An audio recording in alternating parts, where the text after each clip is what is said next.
selamat datang di sesi bedah materi kita kali ini. Pernah nggak sih Anda lagi jalan-jalan dari luar negeri, terus iseng bawa pulang bibit tanaman hias? Atau mungkin ngirim hewan peliharaan kesayangan ke pulau seberang? Kedengarannya sepele dan biasa aja kan?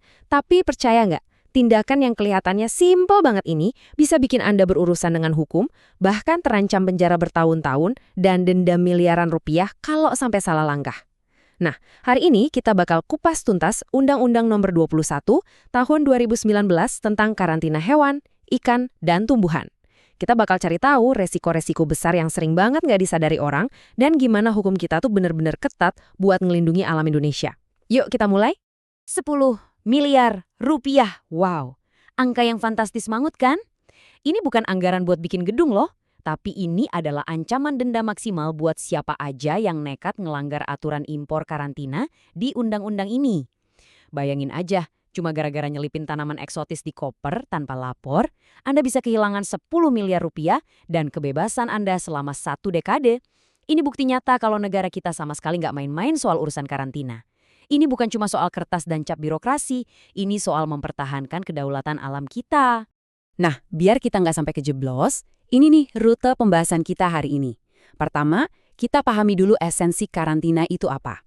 Kedua, aturan wajib buat masukin barang. Ketiga, gimana kalau urusannya ekspor dan antar area. Keempat, sanksi pidananya. Dan yang kelima, soal segel karantina yang pantang banget dirusak. Oke, kita masuk ke bagian pertama. Apa sih sebenarnya karantina itu? Kalau kita lihat di pasal 1, karantina itu didefinisikan sebagai sistem pencegahan biar hama atau penyakit tuh nggak masuk, keluar, atau menyebar. Jadi gini, karantina di pelabuhan atau bandara tuh bukan sekedar formalitas yang bikin antrian panjang. Karantina itu ibarat perisai pelindung nasional kita. Anda tahu kan, keanekaragaman hayati Indonesia itu luar biasa kaya, nomor 2 di dunia loh setelah Brasil. Kalau sampai ada satu aja hama atau penyakit asing yang lolos masuk, wah ekosistem dan ekonomi pertanian lokal kita bisa hancur berantakan.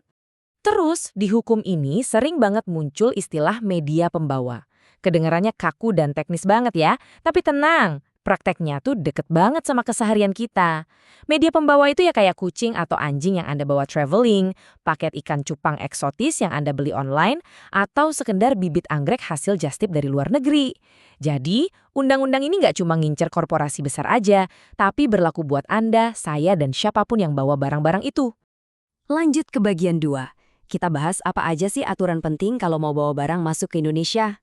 Sesuai amanat pasal 33, ada 3 aturan emas nih yang wajib banget dipatuhi pas bawa masuk barang. Gampang kok sebenarnya. Langkah pertama, pastikan barang bawaan Anda punya sertifikat kesehatan dari negara asal. Langkah kedua, masuknya harus lewat pintu atau tempat resmi yang udah ditunjuk pemerintah. Jadi jangan coba-coba lewat jalur tikus ya. Dan langkah ketiga, ini yang paling krusial.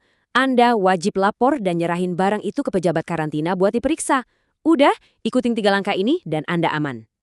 Sekarang di bagian ketiga, kita bakal lihat aturan buat ekspor dan pergerakan antar area.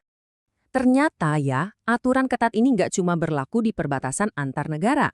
Buat ekspor, seperti yang diatur di pasal 34, aturannya mirip-mirip. Butuh sertifikat kesehatan, lewat jalur resmi, dan wajib lapor.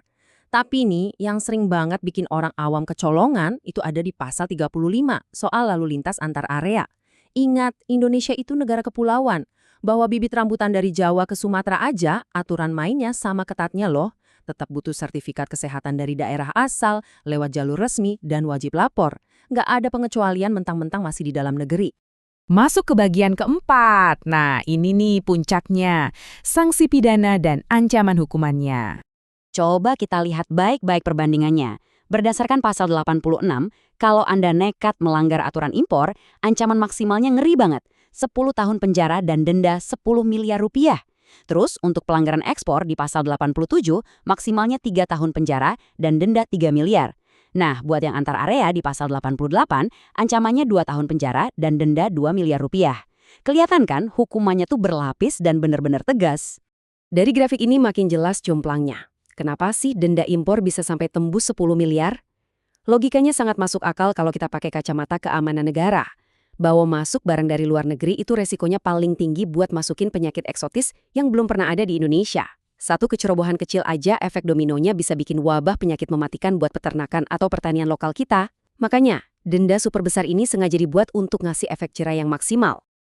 Terakhir, di bagian kelima, kita bahas hal yang kelihatannya sepele tapi akibatnya fatal, pelanggaran segel operasional. Ini nih yang sering banget dianggap remeh, segel karantina. Di pasal 91 dibilang kalau Anda sengaja membuka tanpa izin, melepas, memutuskan, membuang, atau merusak segel yang udah dipasang pejabat karantina, itu fix masuk ranah pidana. Kadang kan ada aja ya orang yang nggak sabar pengen buru-buru buka paketnya atau sekedar iseng. Nah, mending jangan deh, karena tindakan yang kelihatannya iseng ini murni kejahatan serius di mata hukum. Anda tahu hukumannya cuma gara-gara ngotak-atik stiker segel karantina? 5 tahun penjara. Ya, Pasal 91 dengan tegas ngasih ancaman pidana maksimal 5 tahun dan denda sampai 5 miliar rupiah. Gila kan?